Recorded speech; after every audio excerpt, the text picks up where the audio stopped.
حق تعالی شانہ کا ارشاد بالکل حق ہے، وَإِن تَعُدُّوا نِعْمَتَ اللَّهِ لَا تُحْصُوهَا، اگر تم اللہ کی نعمتوں کو گننے لگو تو شمار بھی نہیں کر سکتے۔ ایک حدیث میں ہے کہ حضور صلی اللہ علیہ وسلم نے یہ سورت تلاوت فرمائی اور جب یہ پڑھا ثُمَّ لَتُسْأَلُنَّ يَوْمَئِذٍ عَنِ النَّعِيمِ، پھر اس دن نعمتوں سے سوال کیے جاؤ گے، تو ارشاد فرمایا کہ تمہارے رب کے سامنے تم سے ٹھنڈے پانی کا سوال کیا جائے گا، مکانوں کے سائے کا سوال کیا جائے گا کہ ہم نے دھوپ اور بارش سے بچنے کے لیے سایہ عطا کیا تھا، پیٹ بھرائی کھانے سے سوال کیا جائے گا، اعضاء کے صحیح سالم ہونے سے سوال کیا جائے گا کہ ہم نے ہاتھ، پاؤں، آنکھ، کان، ناک وغیرہ صحیح سالم عطا کیے تھے، ان کا کیا حق ادا کیا۔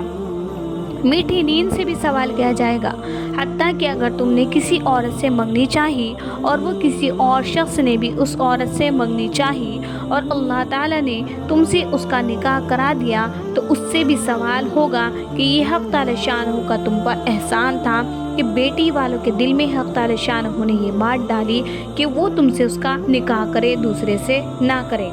اور ان چیزوں کو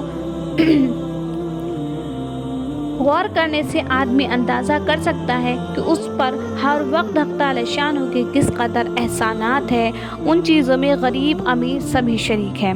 کون شخص غریب سے غریب، فقیر سے فقیر ایسا ہے جس پر ہر وقت اللہ تعالی شانہ کے بے انتہا انعامات نہ برستے ہوں۔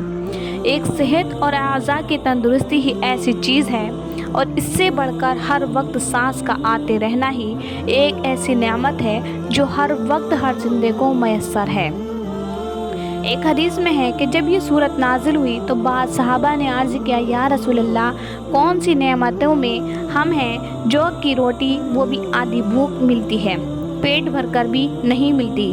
تو اللہ تعالیٰ نے وہی بھیجی کہ آپ ان سے فرمائیے، کیا تم جوتا نہیں پہنتے، ٹھنڈا پانی نہیں پیتے؟ یہ بھی اللہ تعالیٰ کی نعمتوں میں سے ہے۔ ایک اور حدیث میں ہے کہ قیامت کے دن سب سے پہلے جن نعمتوں کا سوال ہوگا وہ بدن کی صحت اور ٹھنڈا پانی ہے۔ ایک حدیث میں ہے کہ جن نعمتوں کا سوال ہوگا وہ روٹی کا ٹکڑا ہے جس کو کھائے، اور وہ پانی جس سے پیاس بجھائے، اور وہ کپڑے کا ٹکڑا ہے جس سے بدن چھپائے۔ ایک اور حدیث میں ہے کہ ایک مرتبہ سخت دھوپ میں حضرت ابوبکر صدیق رضی اللہ عنہ مسجد نبوی میں تشریف لے گئے۔ حضرت عمر رضی اللہ عنہ کو خبر ہوئی، وہ بھی اپنے گھر سے تشریف لائے اور حضرت ابوبکر رضی اللہ عنہ سے پوچھا کہ اس وقت کیسے آنا ہوا؟ انہوں نے فرمایا کہ بھوک کی شدت نے مجبور کیا۔ حضرت عمر رضی اللہ عنہ نے فرمایا، اس ذات کی قسم جس کے قبضے میں میری جان ہے، اسی بے چینی نے مجھے بھی مجبور کیا۔ یہ دونوں اسی حال میں تھے کہ حضور صلی اللہ علیہ وسلم اپنے دولت قدر سے تشریف لائے اور ان سے دریافت کیا، تم اس وقت کہاں سے آئے ہو؟ انہوں نے عرض کیا کہ حضور صلی اللہ علیہ وسلم بھوک کی شدت نے مجبور کیا۔ حضور صلی اللہ علیہ وسلم نے فرمایا، اسی مجبوری سے میں بھی آیا ہوں۔ یہ تینوں حضرات اٹھ کر حضرت ابو ایوب رضی اللہ عنہ کے مکان پر تشریف لے گئے۔ وہ خود تو موجود نہیں تھے، ان کی اہلیہ نے بہت خوشی کا اظہار کیا۔ حضور صلی اللہ علیہ وسلم نے دریافت فرمایا کہ ابو ایوب کہاں ہیں؟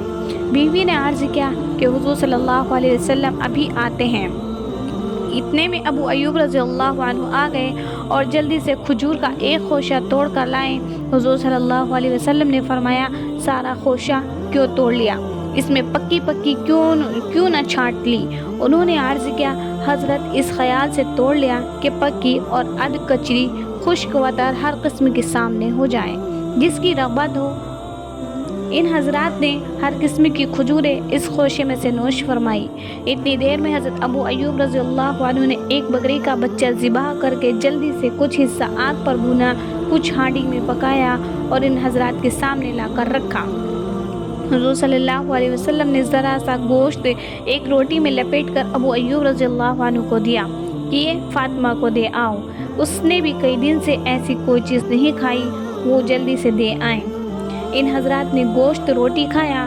اس کے بعد حضور صلی اللہ علیہ وسلم نے فرمایا، اللہ کی اتنی نعمتیں ہیں، گوشت اور روٹی اور کچی کھجوریں، پکی کھجوریں۔ یہ فرماتے ہوئے حضور صلی اللہ علیہ وسلم کی آنکھوں میں آنسو بھر آئے اور ارشاد فرمایا، یہی وہ نعمتیں ہیں جن سے قیامت میں سوال ہوگا۔ صحابہ کو یہ سن کر بڑا شوق ہوا کہ ایسی سخت بھوک کی حالت میں یہ چیزیں بھی باز پرس کے قابل ہیں۔